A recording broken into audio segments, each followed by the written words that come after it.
on parlait justement de ces recours sur la table du Conseil constitutionnel.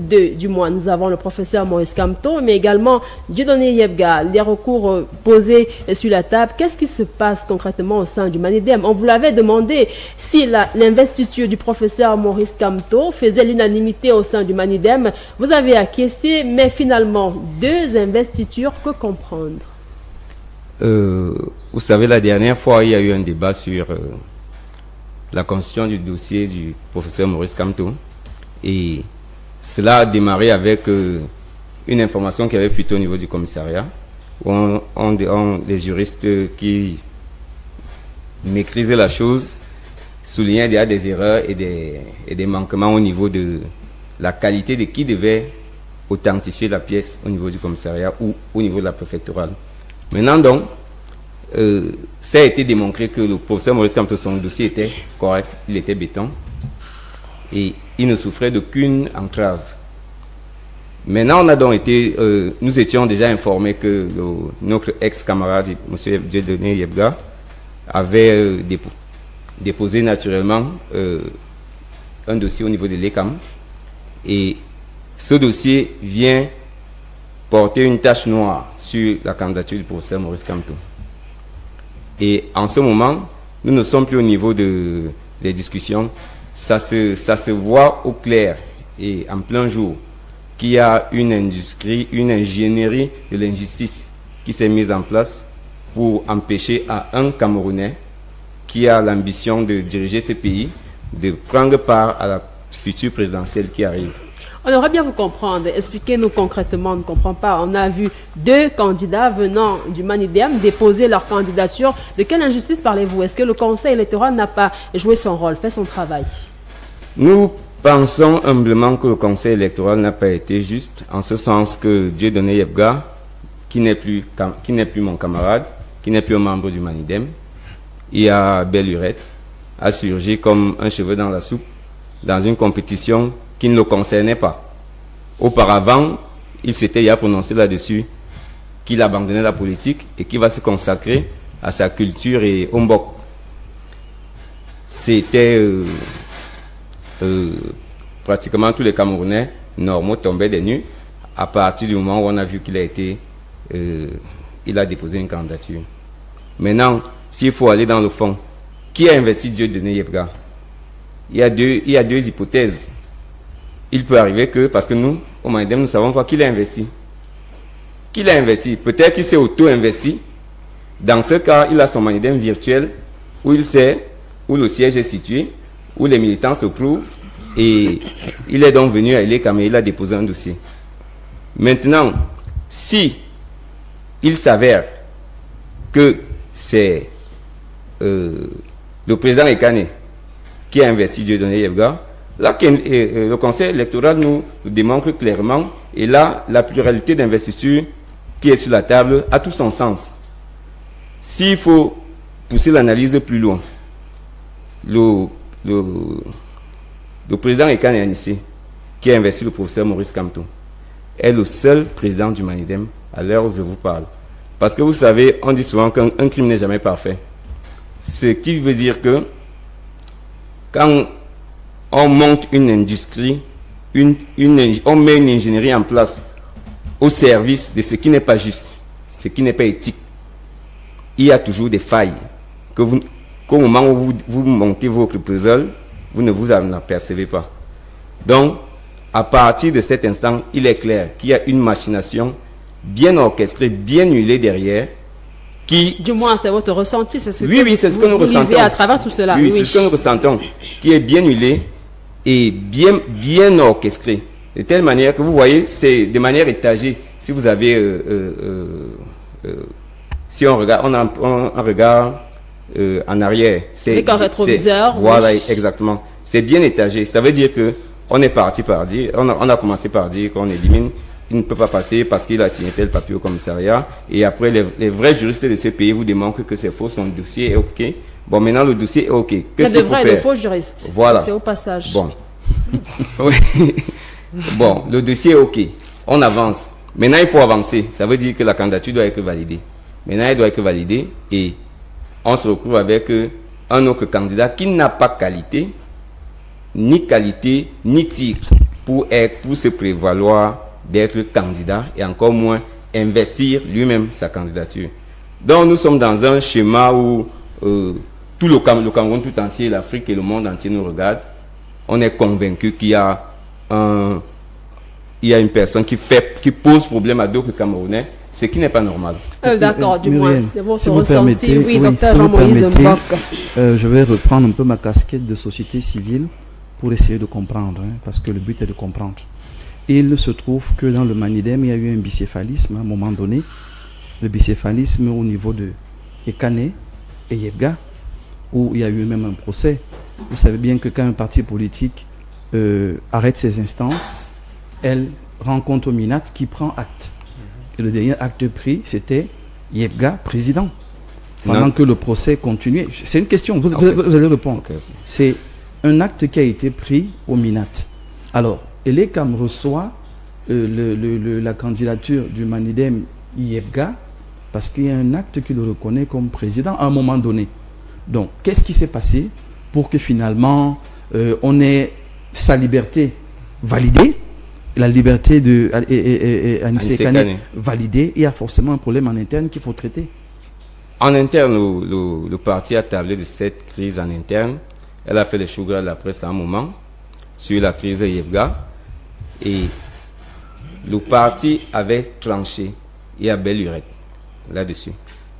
Le camarade Yebga, à partir du moment où les membres du bureau politique du Manidem à l'époque ont constaté qu'il faisait des sorties médiatiques qui mettaient à mal le parti. Le parti en interne a décidé de l'exclure complètement. Mais il n'avait pas accepté, hein? Qui? Dieu donné Yebga? Il n'avait pas accepté. On n'a pas besoin, on ne demande pas son avis. Quand les camarades te mettent en minorité, nous, chez les UPCistes, nous, on vote à la main levée. Hein. Ah, d'accord. Nous votons à la main levée. Ça veut dire que personne ne se cache. Il n'est pas secret. Il n'y a pas de secret. Donc, quand on décide de t'exclure, on est en assemblée, on dit les qui sont d'accord. On lève la main et chacun, on sait que Zambou n'a pas voté pour tel. Okay. Et donc, chacun assume ses positions. Il n'était pas d'accord et il n'était pas seul. Il y a certains camarades qui n'étaient pas d'accord. Mais la majorité a emporté. Et chez nous, les UPCistes, quand on a tablé comme ça, on valide. C'est la même chose qui s'est passée avec la validation de l'investiture du président Maurice Kamto. Ah, d'accord. Ça veut dire que quand la majorité a tranché, on se plie à la ligne disciplinaire du parti. D'accord, on va avancer, mais dites-nous quand même au passage une majorité qui a tranché pour l'investiture du professeur Maurice Kamto, mais à quel pourcentage? Non, un très grand pourcentage. 80, 90? Plus de 90%. D'accord. Pour vous dire, parce que au niveau le Manidem, je vous rappelle toujours que c'est un parti d'obédience upiciste. Et nous, quand les enjeux du Cameroun sont posés sur la table, vraiment, on fait taire nos petites ambitions personnelles. D'accord, on vous fera ce parole-là. On va quand même avancer, permettre, on va revenir 2 secondes réellement, parce que Maître Assélé n'est pas là pour faire le décor. Tout à fait, 2 secondes. Ce qui se passe au Manidem devrait servir de leçon aux autres partis politiques. Parce qu'en politique, il n'y a pas que le parti, il y a aussi l'instance qui encadre les partis politiques. Quand vous prenez une décision en interne et vous ne rendez pas compte à l'instance, il y a un problème. C'est pour ça que le PCRN est en train de gagner tous ces procès, parce que l'instance qui est le Minat a pris acte à chaque fois qu'il y avait une activité. Ce n'est qu'un conseil pour que vous ne vous retrouvez pas demain dans les mêmes problèmes. Permettez. Quelques secondes et on va chez Maître Assélé, tout simplement. Je voudrais rassurer mon frère que le Minat a pris acte. Nous avons toute la documentation disponible. Nous ne sommes pas obligés de venir l'étaler ici. Nous avons toute la documentation nécessaire pour démontrer que le Minat et l'administration camerounaise ont validé la présidence du camarade Ekane. Il y a belle lurette. Et que pour les besoins de la cause, on est en train de faire exactement comme si aujourd'hui, on inversait les choses pour que ceux qui nous écoutent essayent de comprendre. Comme si on inversait les choses et puis M.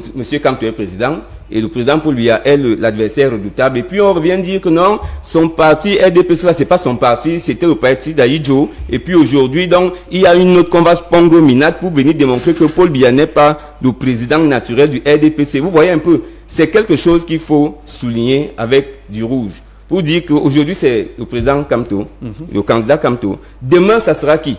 Quand une injustice se pose quelque part, il faut prendre la position de la vérité de telle manière que demain, ça peut vous arriver.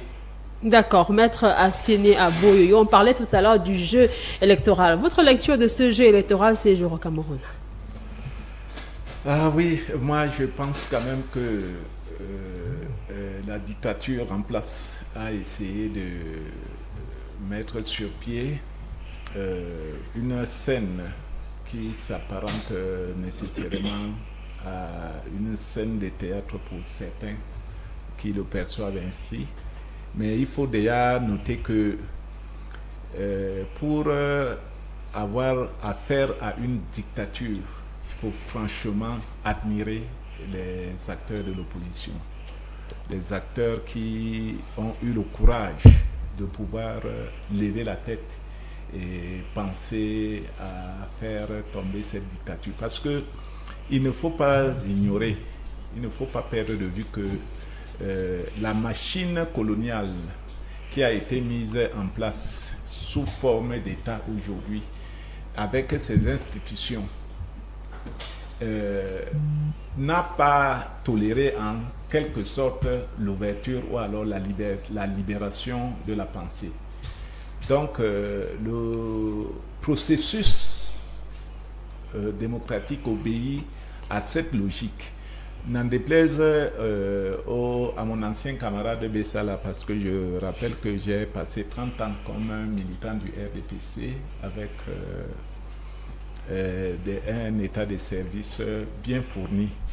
Je crois que quand vous parliez tout à l'heure de ce qui se passe au Manideme, Cabral Libye, qui a toujours été traité par certains comme un pion du régime, vous savez d'où ça sort cette expression, nous a demandé de nous abstenir de parler des autres candidats.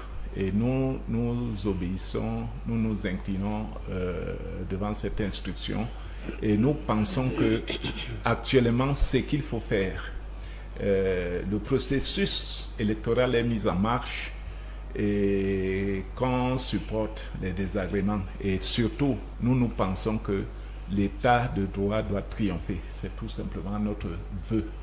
Parce que le Conseil constitutionnel va commencer ses audiences demain. Demain, oui. Et si je veux parler comme avocat et juriste de manière froide, il sera quand même très très compliqué pour ceux qui ont saisi le Conseil électoral d'avoir gain de cause. Parce que j'admire tout de même le travail de l'ECAM. Ça a été un travail sérieux.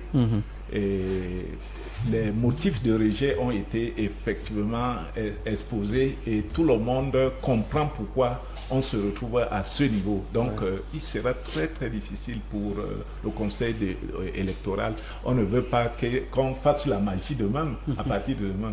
Voilà ce que moi je pense. Oui, Marcel Bessala. Oui, je commencerai par dire que la seule preuve qu'on n'est pas en dictature, c'est de pouvoir prononcer dictature. Parce qu'en pleine dictature, on n'a même pas le droit de dire qu'on est en dictature et s'en sortir. Donc si on a même la capacité de le dire, alors nous ne sommes pas en dictature. Deuxièmement, j'aimerais dire que nous, au RDPC, notre ligne est claire. Nous ne parlons pas des affaires internes des partis politiques, mais puisque le sujet porte sur l'élection présidentielle et les recours qui sont déposés au niveau du Conseil constitutionnel, j'aimerais tout de même dire que quelqu'un a parlé du rétroviseur tout à l'heure.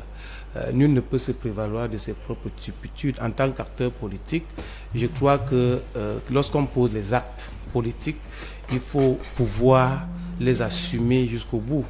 Et les gens ont pris la résolution en 2020 de ne pas aller aux élections. Ils ont même fait toute une campagne contre l'élection et contre ceux qui ont accepté d'aller aux élections. Je crois qu'en cette période-là, nous disions que nous ne pouvons pas demander une république dans laquelle nous exprimons, où nous vivons en démocratie et nous combattons les élections. Les gens ont dit qu'ils avaient pleine mesure et pleine conscience des conséquences du refus d'aller aux élections. Aujourd'hui, ils veulent nous perdre du temps et nous entretenir dans une histoire où il faut devenir des faux juristes et des vrais juristes pour pouvoir comprendre les stratégies des uns et des autres lorsque ces stratégies se retournent contre nous. Donc, moi, je voudrais dire qu'il ne faudrait pas que certains acteurs politiques viennent sur la scène politique nous perdre du temps. On attend leurs idées, on attend leurs projets, on attend leur vision pour le Cameroun.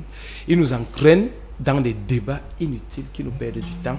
Et aujourd'hui, ils veulent nous expliquer que l'inexplicable devient explicable et que demain, le Conseil constitutionnel devrait inventer. Le Conseil constitutionnel n'est pas juge des partis politiques. Il faut qu'on le dise. Le Conseil constitutionnel est juge de la régularité des élections. C'est écrit dans la Constitution, c'est écrit dans la loi qui l'organise. Le Conseil constitutionnel n'est pas là pour dire que tel est secrétaire, vrai secrétaire général du Manidem ou de je ne sais quoi. Lui, ce n'est pas son rôle.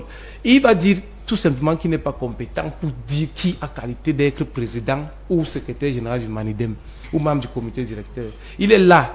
Est-ce qu'il y a 2 investitures signées dans votre parti politique? Oui, il y a une jurisprudence constitutionnelle avec le cas UPC, double scrutin 2020, vous avez oublié. Il y a une jurisprudence. Le Conseil constitutionnel ne peut pas se dédier. Il y a eu double investiture en 2020 dans l'UPC où une personne a signé les investitures de certains candidats, une autre personne a investi d'autres candidats. C'est arrivé. Le Conseil constitutionnel demain ne viendrait pas dire qu'en 2020 il s'est trompé. Donc vraiment qu'on ne nous perde pas du temps. Et je dis encore qu'il y a encore la preuve, j'ai la preuve encore qu'il y a certains qui sont venus en politique pas pour nous aider à construire le Cameroun. Ils sont là certainement avec des desseins avoués ou inavoués. Parce qu'un homme politique qui a la vision de construire le Cameroun reste dans une vision cohérente. Cette vision-là, je ne sais de jour ou de nuit qu'il a eu, mais il reste dans cette vision, il la présente, il la défend, il la soutient et il nous convainc d'adhérer à cette vision et l'accompagner à construire. C'est ce que le président Paul Biya essaie de faire, c'est tout ce qu'il fait. Mais un homme qui aujourd'hui, ce matin, vous dit que voici la vision. Vous chutez, hein? Oui, à midi, vous dit ce n'est plus la vision, j'ai changé de vision. Et que quand il va dormir dans le même jour, en soirée, il vous dit non, la vision a encore changé, il revient à la vision du matin. Il vous dit que les élections ne servent à rien. Aujourd'hui, les élections deviennent importantes parce qu'il faut chercher celui-là qui a accepté d'aller à l'élection au moment où vous avez refusé d'y aller. Tout cela nous perd du temps parce que nous pensons que le Cameroun, dans sa démocratie et sa politique, aujourd'hui, a besoin des hommes qui peuvent nous laisser aussi vivre l'élection comme nous vivons ailleurs. D'accord. Et au lieu de nous servir ce que nous servons là, vouloir nous ramener une élection aussi alléchante, au rabais, avec des discours et des discussions qui n'ont rien à voir avec le niveau que représente le Cameroun. Et le docteur l'a rappelé tout à l'heure. Nous voyons, nous avons vu, je sors oui, en quelques secondes en une phrase en disant que nous avons observé au Gabon, notre Gabon là à côté derrière moi. Nous avons vécu une élection là-bas, il y a quelques jours. Mais les débats politiques de ce côté, moi j'ai admiré, les débats portaient sur des idées. Je crois qu'en ce moment, nous serions, si tout le monde avait été sérieux en préparant cette élection, nous serions en train de parler de la pré-campagne, de parler entre nous en se disant que celui qui nous regarde à la maison, c'est que Bessal a dit que le RDPC veut amener le Cameroun là-bas, le PCN là-bas, le Manidem là-bas et autres. Mais aujourd'hui, on nous fait encore parler de quelqu'un qui abandonne son parti, qui va chercher dans un autre parti. On vous aura compris, Martial Bessala. Oui, maître, une seconde. Je voudrais compléter un peu la description de ce que j'ai appelé dictature. Parce qu'en dictature, on fait semblant de vous donner quelque chose avec la main droite, on récupère avec la main gauche. Et que les erreurs politiques payent cash. J'ai loué d'ailleurs le courage de des acteurs qui se lèvent pour pouvoir lutter contre cette dictature. Et je voudrais dire à M. Bessala que il se plaisait à dire que tout le monde a un choix. Je ne soutiens pas le choix de celui-là qui a refusé d'aller aux élections en 2020. Mais il devait avoir les élections avant la présidentielle. Pourquoi il n'y a pas d'élection? C'est-à-dire vous avez des mandats élastiques. Ouais. C'est ça le jeu dictatorial. On commence à prendre de profiter des textes pour pouvoir élargir. Le mandat, c'est 5 ans. Le mandat des conseillers municipaux, c'est 5 ans. Le mandat des députés, c'est 5 ans. Le mandat du président de la République, c'est 7 ans. Quand on commence à rallonger, c'est que la tricherie a son mot à dire quelque part. D'accord, on vous aura compris. Là, il nous se Otoko, une scène politique véritablement en ébullition, mais en face, l'électorat qui parfois semble être perdu. Perdu, je ne le dirais pas. L'électorat ils savent exactement à quoi s'en tenir. Martial Bessal a défini un peu la mentalité de l'électorat en quelques mots. On a quelqu'un qui nous vend une vision. Il nous présente sa vision. Il nous convainc d'adhérer à cette vision. Et selon ce qu'il a vendu, l'idée, on s'allie. C'est ça. Maintenant, si ce qu'il vend ne nous intéresse pas, il serait impossible qu'on s'y allie. Voilà. Donc, pour revenir un peu à ce qu'ils ont dit, tous, nous sommes tournés vers le Conseil constitutionnel. Mais avant d'y aller, sachant que la mission du Conseil constitutionnel, c'est de dire le droit. Ce n'est pas de venir juger les problèmes de nos assiettes et nos marmites.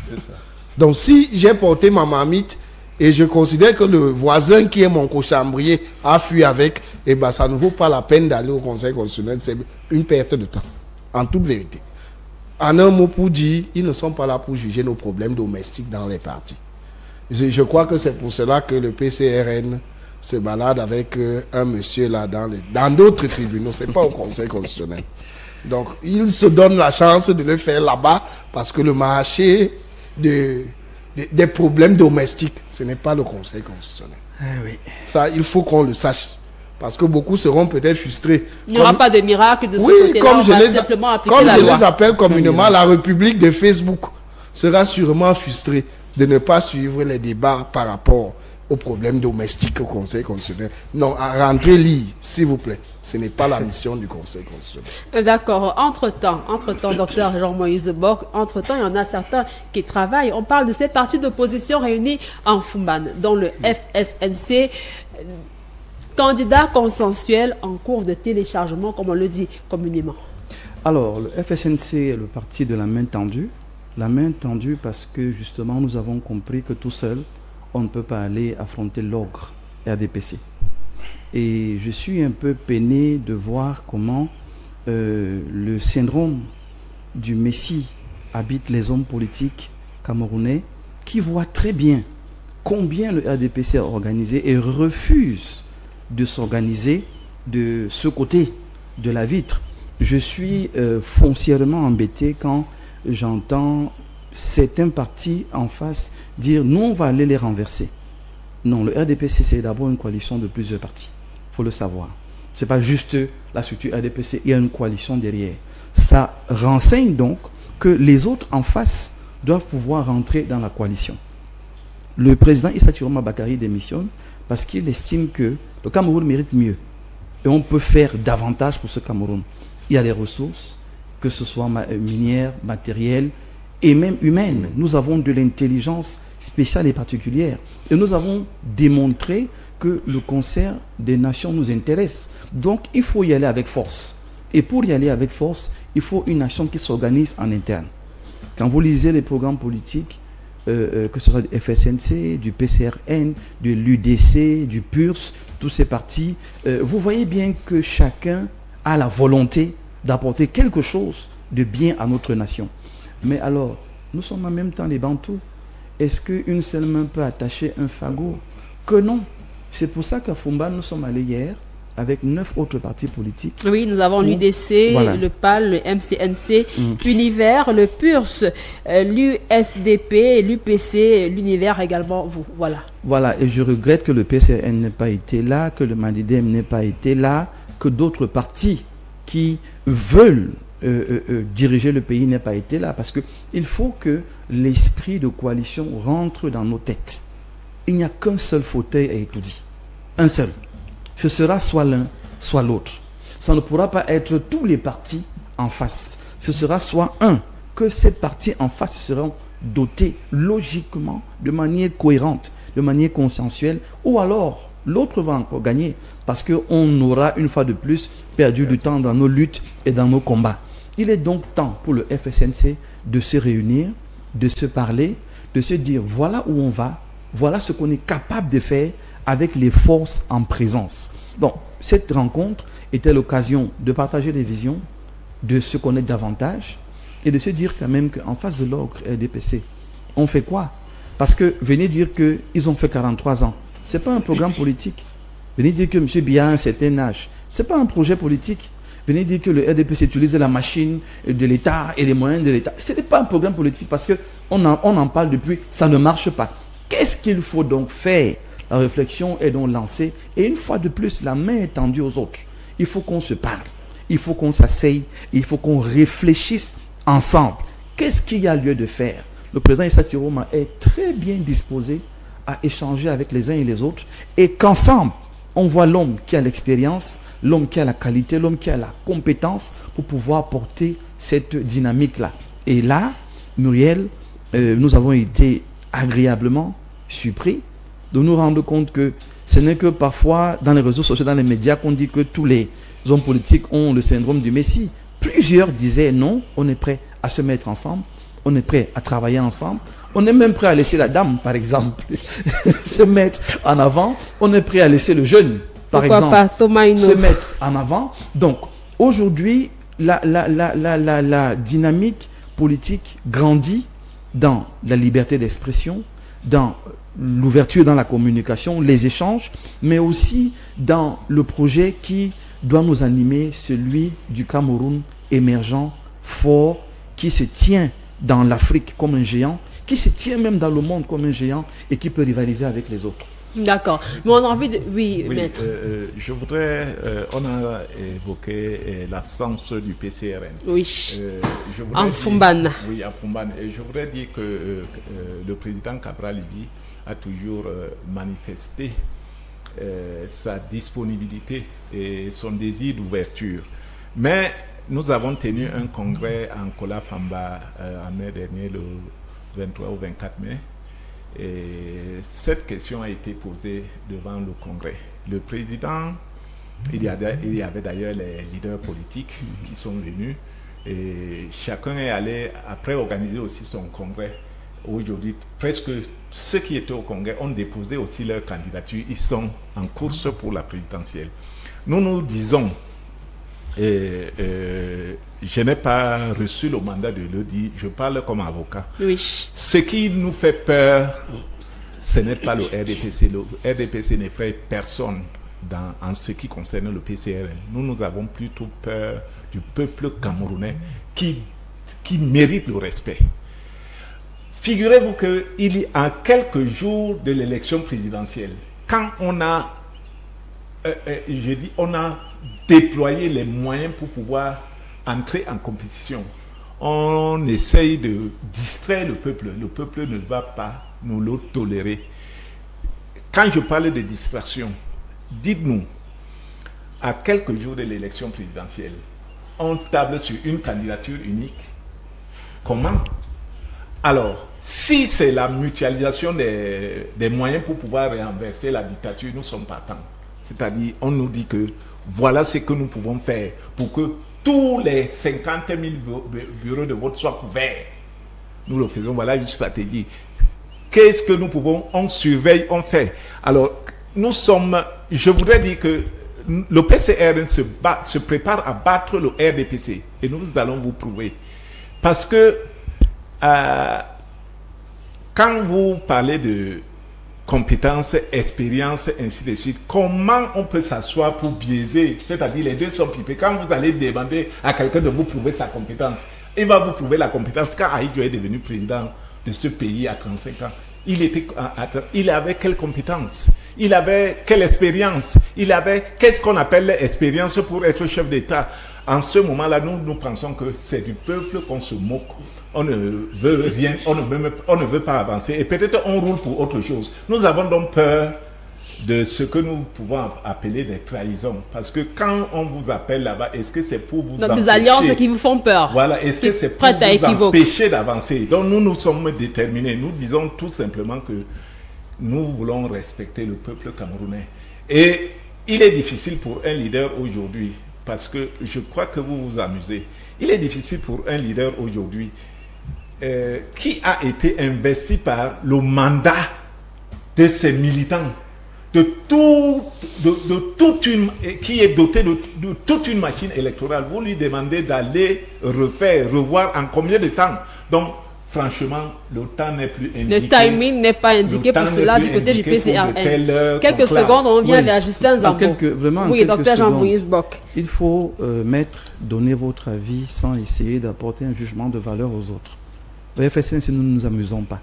Et je ne crois pas que 9 partis politiques peuvent se réunir pour s'amuser. Vous avez votre position et nous la respectons.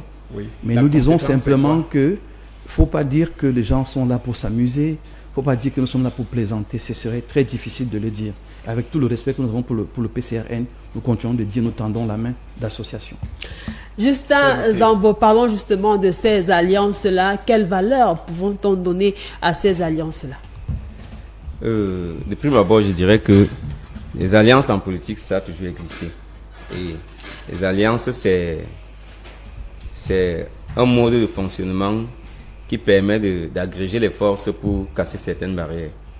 Et pour le cas actuel, je me réjouis de la prise de parole du docteur tout à l'heure, qui a bien étalé une espèce de main tendue pour rassurer le docteur et vous rappeler que le Manidem a été membre du groupe de Douala dès le départ.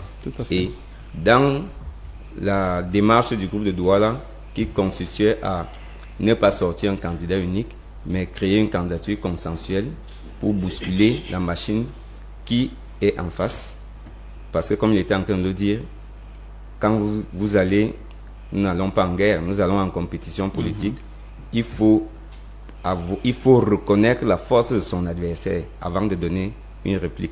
Si vous minimisez un tant soit peu la force de votre adversaire, vous êtes passé à côté. Mais finalement, le groupe de Douala... Oui, le groupe de Douala, j'en venais. Le Manidem qui faisait partie du groupe de Douala, moi j'en étais membre, avait déjà entrepris cette démarche. Et nous, on s'est rapproché du ministre Chiroma et nous avons discuté. Et je pense qu'il y a une stratégie très intelligente qui est en train de se mettre en place. Il faut rassurer les Camerounais. Nous sommes à un virage de l'histoire de notre pays où il faut bousculer les camarades de mon frère en face. Il faut les bousculer. Ils sont très forts. Ils ont tous les moyens de se maintenir au pouvoir, même pas les moyens les plus... Mais vous ne nous dites pas, Justin Zambo, groupe de Douala, qu'est-ce qui n'a pas marché? Non, le groupe de Douala y est. Le groupe de Douala continue ses consultations et continue sa marche. La seule différence, c'est que ceux qui étaient membres du groupe de Douala et qui ont pris fait et cause pour un candidat ont l'obligation éthique de se retirer de ce groupe. Parce que rester à l'intérieur ayant déjà un candidat, ça va fausser la démarche de ce groupe. C'est en ce sens que vous avez vu, il y a eu les choux grands moments avec le professeur Abaoyono, qui avait pris position et fait pour le professeur Kamto, alors qu'il était encore membre du groupe de Douala. Ça veut dire que quand tu as déjà pris et fait cause pour un candidat, tu es obligé de te retirer pour laisser les autres continuer de travailler de manière neutre et lucide. Donc, j'ai voulu finir ma parole pour répondre à mon frère Bessala, pour lui dire que il faut que nos compatriotes du RDPC arrêtent de nous brandir ce slogan nul ne peut se permettre de ses propres turpitudes, de se valoir de ses propres turpitudes. Vraiment, il faut arrêter ça. Parce qu'en politique, on a le droit de boycotter une élection. Il faut d'abord le savoir. On a le droit de boycotter une élection. Et vous ne pouvez pas nous donner les leçons en ce sens. Parce que vous, votre président, qui est notre président du pays, le président Paul Biya, dans les années 90, il a averti ses camarades qu'il y a la concurrence qui arrive. En ce moment-là, il y a vos camarades, vos aînés qui sont au gouvernement à l'heure actuelle, qui ont barré la route à cette initiative. Ils ont torpillé tout cela. Ils ont dit non, il n'y aura pas de démocratie. Aujourd'hui, on peut renvoyer la même question à ces gens-là aujourd'hui, qu'aujourd'hui, c'est la démocratie. Elle avait été annoncée. Il faut assumer. Et en politique, vraiment, il faut que